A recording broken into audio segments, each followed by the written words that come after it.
Почти 1000 студентов Чувашского педуниверситета могут остаться без академической и социальной стипендии за декабрь.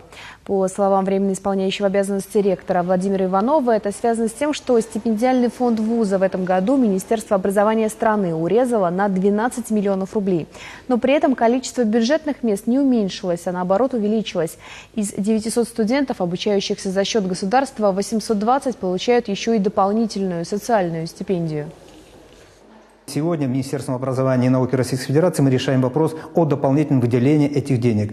С учетом практики других лет, предыдущих, когда каждый год в конце календарного года недостающую часть стипендий Министерство образования всегда учредитель выделял на обеспечение стипендиальным фондом. Студентам я, естественно, гарантирую, что за декабрь они точно в полном объеме всю стипендию и академическую, и социальную получат. На встрече с руководством университета студентам обещали, что, несмотря на трудности, деньги все-таки выделят. А вот когда — вопрос открытый. Задержка стипендии уже ударила по карманам молодых людей. Огорчилась очень сильно, и одногруппники мои тоже огорчились. Так, сначала мы ждали с вами новогоднюю стипендию, побольше, а теперь даже академическую у нас отменили, так как я хотела купить подарки еще всем своим родственникам, подружкам.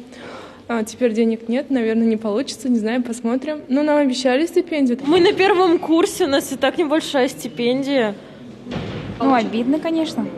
Они сказали, что отдадут, так что мы подождем, наверное.